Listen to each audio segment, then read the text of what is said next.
Boxes on the CNC. I've got a secret weapon that I use. You're going to want to find out what it is because it's way easier than the normal way. Let's get on the computer and figure it out. Okay, this is the secret weapon right here. You're looking for this free website. Again, this is absolutely free. It's called Maker Case. Now, I can go in Carveco and I can create these boxes. It's not that difficult, but this program here does everything for you so quickly and so easily. The trick to this is creating the box with this software and then bringing it into Carveco and manipulating it so that it works well with your machine and your stock sizes and etc. So let's jump right in here and let me show you how this works and how simple this is. So you've got your slide bar here on the right. Left click and drag down because you don't need any of this stuff on the top. That's all unimportant things. Again, this is all 100% free. First thing you're going to want to do is you're going to go down through each one of these items here on the left and you're going to put in your information as needed.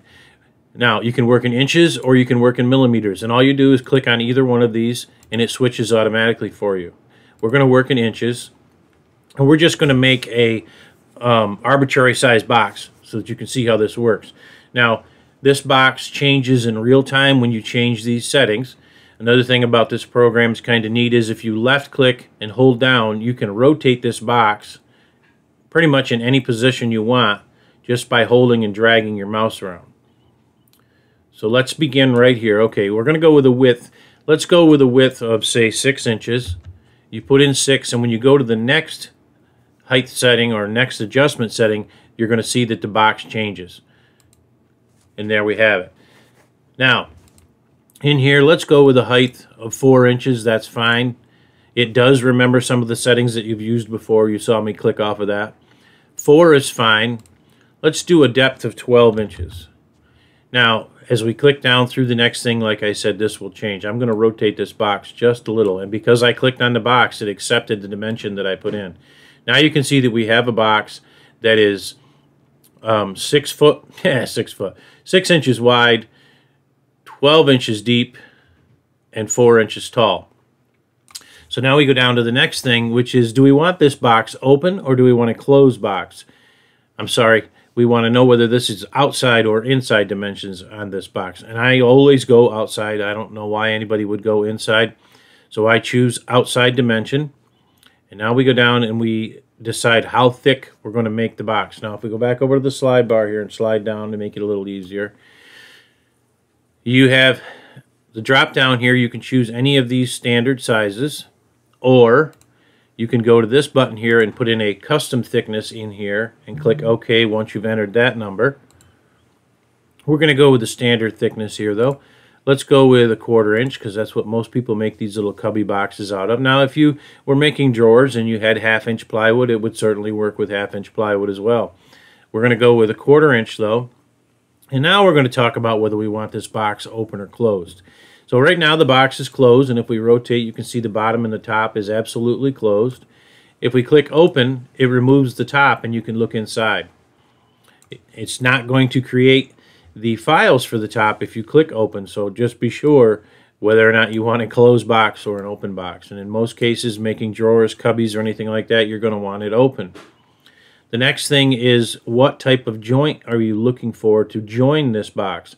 So this is what we call a flat. It's a simple glue up, the same as always.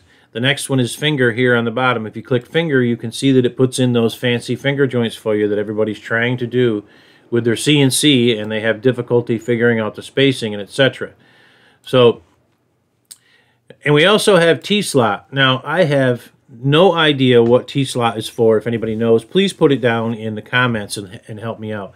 If you use the mouse wheel, you can scroll into this box and get closer, which I'm doing now. And as you can see right here, we have these T-slots. I, for the life of me, cannot figure out what you would use those for. So let's go back to the finger joints, which is what most people are looking for, and that's what I use.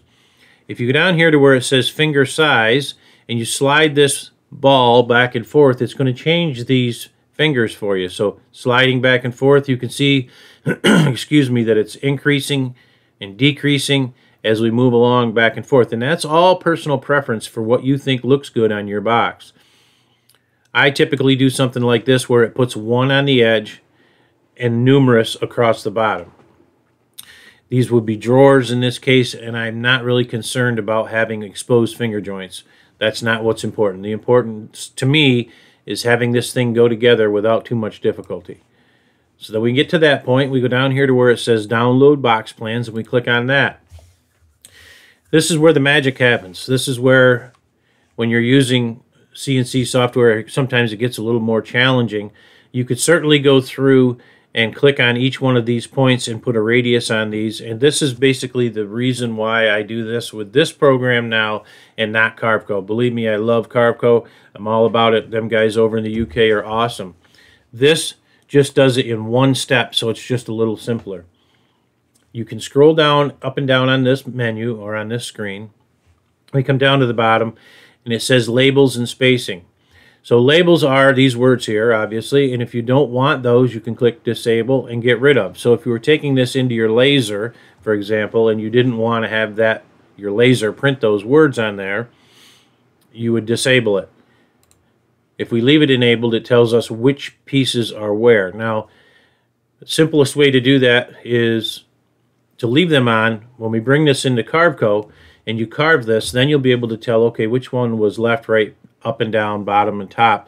If you have a box that's very similar in dimensions, 6 by 6, sometimes that gets a little sketchy because the length of these tabs are very particular, so you have to make sure you get those in the right spot. All right, so now we have the box made, but we have sharp corners. How do we get rid of that? How do we put in those little radiuses so that we can have somewhere for our bit to go into? That's easy. Go over here to kerf and corner compensation. Click on that. Now you can see that we have a square corner here, and I have none for corner compensation. When I click on corner compensation here, it's going to change and it's going to create those radiuses. So we'll click on that, and it's put a radius on each one of those of 1/4 of an inch. Now if you're using a 1/4 inch bit, you wouldn't make a 1/4 inch radius, you would do half of that. So we click on this and put 0.125. Now when I click on the boxes up here, you're going to see that these change like that. Now you have these little bitty radiuses. Now the only thing is you can't zoom in on these to see if it's right. You just have to trust that the computer is doing what you're asking it to do. So we have our boxes. We have the finger joints made. We can see that everything is correct. We've allowed for the router bit diameter. Now we're going to download this as a DXF, not an SVG. I don't need SVG. I can use DXF, and I think it just works better. So download DXF. You're going to see that it's downloaded right here. So we can minimize this now. And let's open up Carveco. And one other point that I want to make, and I have to make so that we don't mess you up here, let's open Maker Case back up. Pay particular attention to the size of your box and what the distance is from the edge of this assembly to the edge of this assembly. So we know we had 6, 12, and of course this is going to be 6 across here, and this is 12 across here. So do that math, and then when we go back to Carveco, minimize this, go back to Carveco, go to New Model, figure out that distance and make your stock size greater than that. If you don't make the stock greater than the size of that assembly, it's going to mess with the numbers and mess with the dimensions. Now I'm not going to worry too much about dimension. I'm just going to put in 30 by 30, then I know I have plenty of room to pop that box in here when I'm ready to go. Working in inches, origin in the corner, click OK. We come to the 3D view. I'm not concerned about that. We're going to go up here to Vector. We're going to import, and we're going to go to Downloads, and right there is our box. So if we click on that and open it, don't pay any attention to all of this stuff. I mean, you can look at it and read it, but because we've oversized the stock, we know we have room, we know everything is correct. I don't want to change any of these numbers because I want things to work together. Click OK, and it brings our box in. Let's click F9 to bring it up to the middle so you can look at it. Let's deactivate all the vectors. I'll zoom in a little bit. And by zooming in, you can now see the radius that I was talking about. It's automatically made those, and we're in good shape. So if you wanted to now pay attention to the fact that this space here is too narrow for a 1/4 of an inch bit to pass, and you want to be able to put tabs and things in. So you can click on each one of these individually. So if you click on them and grab the labeling, you can now move that box to wherever you want it and give yourself enough space that you can add bridges and tabs. You don't even have to leave them in this configuration. You can absolutely move them around so that you can manually nest these things on your stock. I missed the M, so we grab the M and we move it down. Now, let's say we had 2 boxes. What do? That's very simple. Highlight everything, go up here to mirror, and we're going to go top. And as you can see now, we have another box that's been generated with the same exact spacing except for right here. Simply grab the boxes, slide them up enough to give yourself room, and you could create 2 boxes. Notice that the words are upside down, but we really don't care about the words. The words and the boxes are upside down. We don't really care about that. What we care about is the fact that I now have 2 boxes. We can grab these 4, slide them down to give us a little more room. We can delete those words because we don't need those. We can then go through and delete all of these if we choose. If you wanted to try and manipulate this so that it fit better on the box, you could click on that, click on transform, go here and rotate. Let's rotate this 90 degrees, any direction. Click apply. Then you could move this up here to give yourself more room over here to put something else in if you chose to. We're not really concerned about that too much. Let's repeat this again and put this back. Now, to cut this out, it's as simple as what we would normally do. We would create toolpaths. Highlighting everything. Actually, you know what? Let me delete these words because otherwise that's going to create confusion for you. If we delete the words,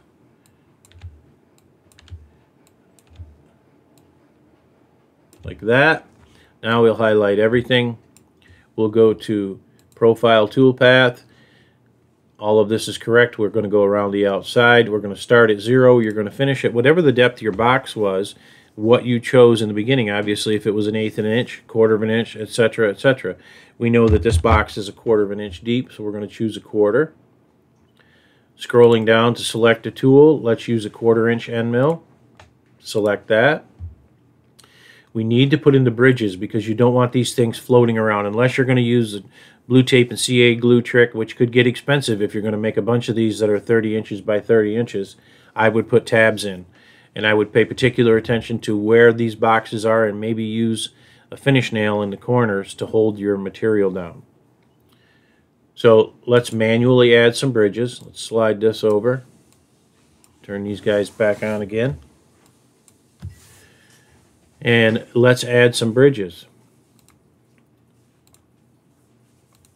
Now, I said this out in the shop, or I'm going to say this out in the shop again to remind you, but when you put in your bridges, make sure you're putting them on a positive spot. Don't put them in the negatives. Let me zoom in by what I mean. Don't put them in here. Put your bridges on the top of the tabs. That way you can sand off the bridge and sand it in flush with the box later. You don't have to be too particular about getting rid of the tabs. If you put them down in the negative down in here, that is going to create a pain in the neck to try and get those things cleaned off. So don't put them down in there. Trying to move this over here. So put one, say, here, here. Let's put one down here. Let's put one in the middle up there. And you don't have to go crazy with these tabs to hold these in place. But again, if you put the tabs on the positives, it's much easier to sand them off and get rid of them. You could simply cut these loose with the multi-tool and then go back through later when you've completely joined the box and sand them off to get rid of them completely once the box is glued up together.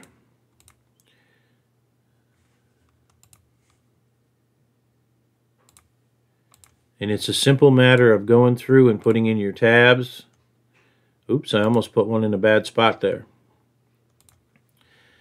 Finishing the tool paths.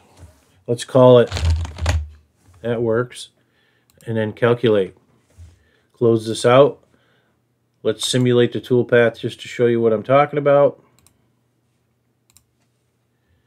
And as you can see, we now have our boxes cut out. One thing I did forget to do in the tool paths, did anybody catch it? If you caught it before I tell you, put it in the comments below. Let's delete the simulation. Let's go to tool paths. What did I forget? I forgot to click to define the material, which is 0.25. Now click OK, close this out, and we should be good to go. So let's go out to the shop now, and we'll cut this thing out, and I'll show you some particulars out there in the shop.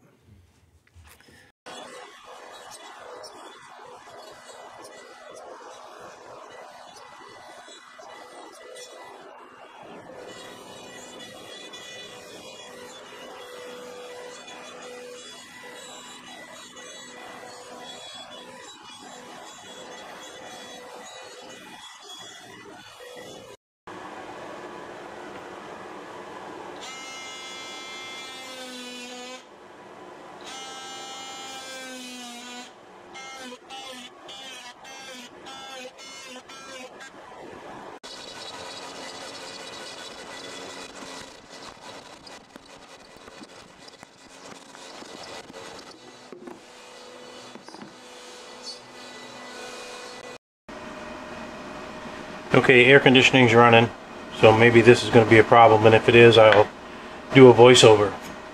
But when you put your bridges in and you're doing boxes like this, don't put your bridges in here on the negative, or what I call the negative. Put your bridges on a positive, so when you take them out and you sand those off, it really doesn't matter how precise you are with that, because when you put the box together, you'll be able to sand all the way around and smooth everything in. If you put the bridge in here, it's a bear to get out and sand smooth. You can also put them on the back of the flats or on the top of the box and sand them off there. So like I said, don't put your bridges on the negatives, put them on the positive points so you can get to them and sand them off easier. And what I like to do is take medium CA glue, tip this on a 45, and just run a bead down through here like this. A little activator, and we flip it to the next one and do it again. The medium is liquid enough, it will penetrate the corner,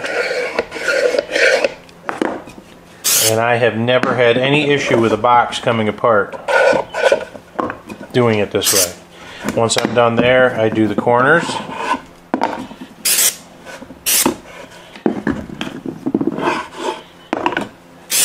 Like so.